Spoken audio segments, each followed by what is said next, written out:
Selamat berjumpa kembali para sahabat pada materi saya Start with Why ketiga dengan topik setelah tahu mengapa, kita perlu tahu bagaimana, lalu apa.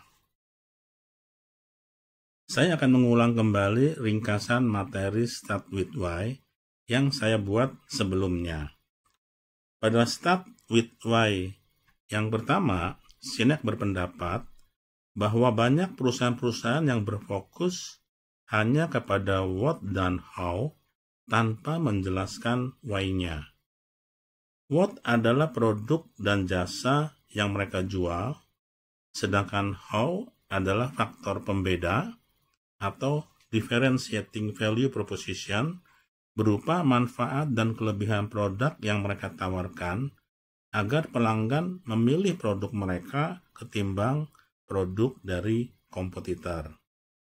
Nah, ini berbeda dengan apa yang dilakukan oleh Apple yang berfokus kepada the golden circle, yaitu melakukan komunikasi dari dalam ke keluar kepada pelanggannya, dimulai dari why, how, dan what. Nah, bagaimana why, how, dan what yang Apple maksudkan? Gambarannya kira-kira seperti ini. Ada dua alasan atau why. Ya. Why yang pertama, kami percaya pada berpikir secara berbeda atau things different dan menantang status quo dalam segala hal yang kita lakukan. Why yang kedua, memberdayakan individu untuk dapat memiliki kekuatan yang sama untuk berkreasi sebagai perusahaan besar. Bagaimana dengan how-nya? Cara kami menantang status quo adalah menjadikan produk kami dirancang dengan indah, mudah digunakan, dan ramah pengguna. Sedangkan what-nya, dan kebetulan kami membuat komputer yang hebat. Pendekatan yang berfokus dari luar ke dalam, menurut Sinek, cenderung akan melakukan pendekatan-pendekatan yang sifatnya manipulatif, seperti diskon harga, promosi, fitur dan layanan yang ditawarkan atau diminta oleh pelanggan mereka.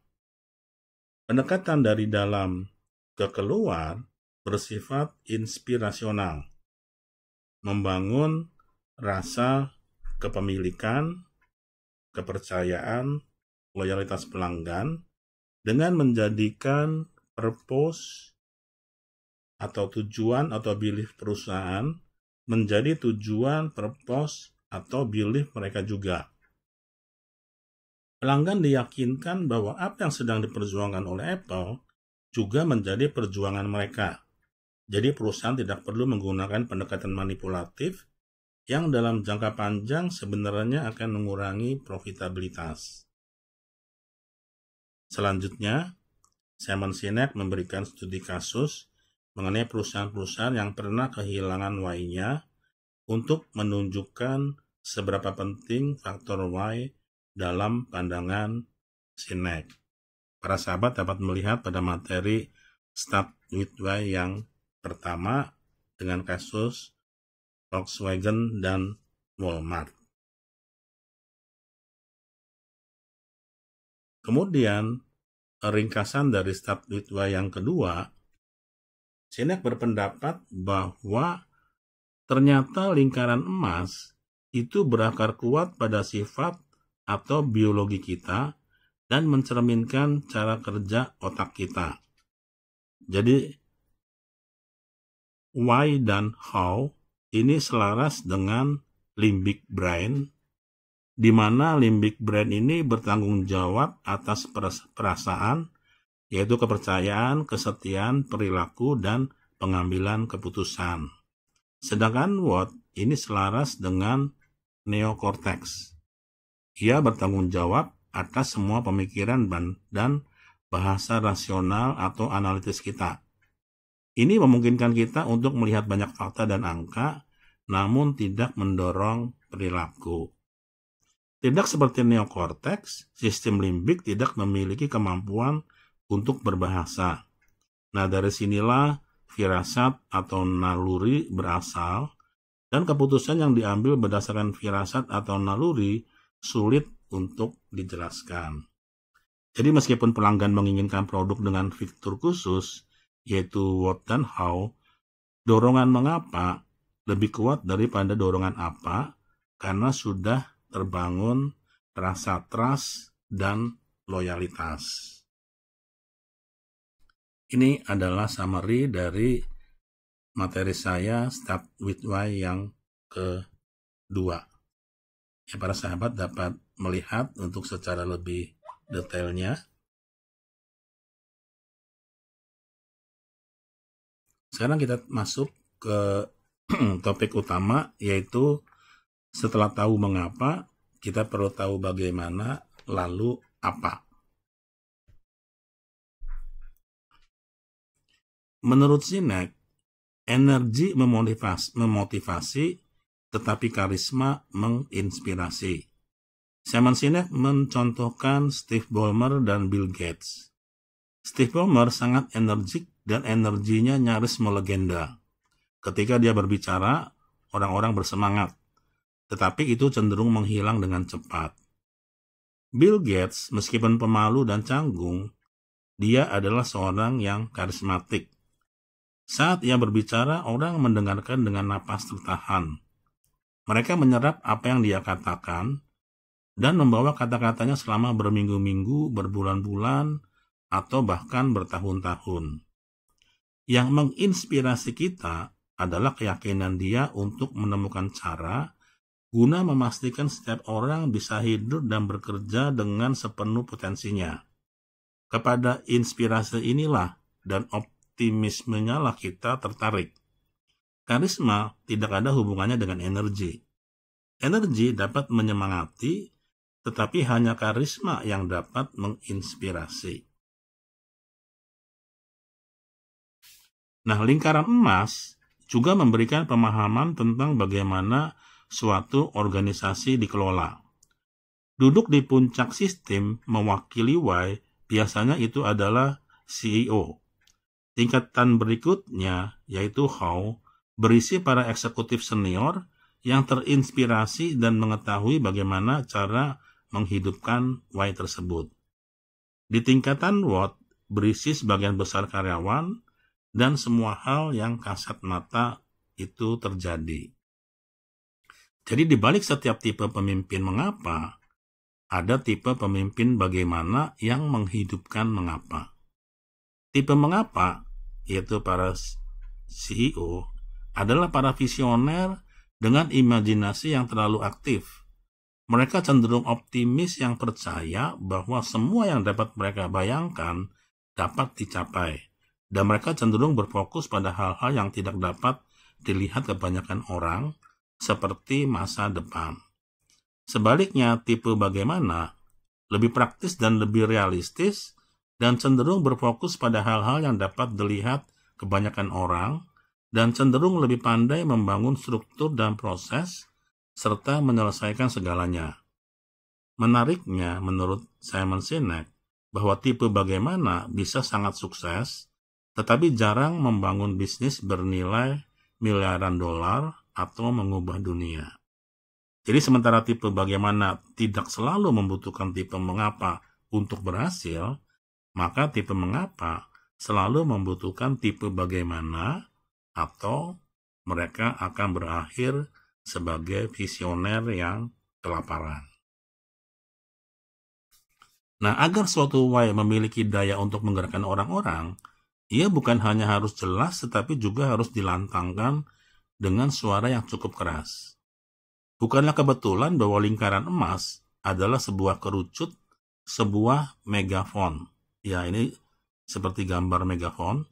Tetapi agar megafon itu bisa efektif, kejelasan haruslah didahulukan. Tanpa pesan yang jelas, apa yang akan disuarakan. Lingkaran emas juga memberikan pemahaman tentang bagaimana suatu organisasi dikelola, diwakili oleh kerucut. Sistem yang terorganisir ini bertengger di atas sebuah sistem yang lain, yaitu pasar. terdiri dari pelanggan, pemasok, pesaing, pemegang saham, dan lain-lain yang tidak terorganisir. Penghubung kedua sistem ini adalah di tingkatan what. Ketika perusahaan masih kecil, perusahaan berputar di sekitar kepribadian pendirinya. Ketika bertumbuh, peran pemimpin berubah. Dia bukan lagi bagian paling lantang dari megafon. Sebaliknya, dia akan menjadi sumber dari pesan yang mengalir melalui megafon. Tugas CEO ada pada lapisan how, yaitu memastikan bahwa timnya percaya pada apa yang dia percayai dan mengetahui bagaimana cara membangunnya. Para eksekutif senior, yaitu lapisan how, bertanggung jawab untuk memahami why-nya CEO dan mengembangkan sistem serta mempekerjakan orang-orang untuk mewujudkan why-nya melalui apa yang dikatakan atau dilakukan oleh perusahaan. Pemimpin yang duduk di puncak organisasi adalah inspirasi. Lambang dari alasan mengapa kita melakukan apa yang kita lakukan. Mereka mewakili otak limbik yang emosional. Apa yang perusahaan katakan dan lakukan itu mewakili pikiran rasional dan bahasa dari neokorteks. Sama seperti sulitnya orang membicarakan perasaannya, sulit pula bagi satu organisasi untuk menjelaskan why-nya. Bagian otak yang mengendalikan perasaan berbeda dari bagian otak yang mengendalikan bahasa, yaitu neokorteks, maka logikanya organisasi akan sulit menyampaikan why-nya dengan jelas. Oleh karena itu, digunakanlah analogi perlambang gambaran untuk menyampaikan perasaan kita. Kita mencetakkan hal-hal yang kasat mata sambil berkata, itulah sebabnya aku terinspirasi kepada mereka yang mempercayai apa yang kita percayai. Jika dilakukan dengan benar, itulah yang kemudian menjadi strategi pemasaran, pembangunan merek, produk dan jasa, sebuah cara bagi organisasi untuk berkomunikasi dengan dunia luar. Jadi komunikasikanlah dengan jelas, maka kita akan dimengerti. Ambil contoh pada tanggal 22 Januari 1984, Apple meluncurkan komputer Macintosh-nya dengan berjanji bahwa 1984 tidak akan seperti 1984. Iklan ini jauh lebih besar daripada sekedar iklan. Ini adalah sebuah manifesto dari Think Difference. Walaupun produk mereka telah berubah, iklan ini tetap relevan saat ini seperti ketika pertama kali dikampanyekan. Apa yang kita lakukan bisa berubah sejalan dengan waktu, tetapi mengapa kita melakukannya tidak akan pernah berubah.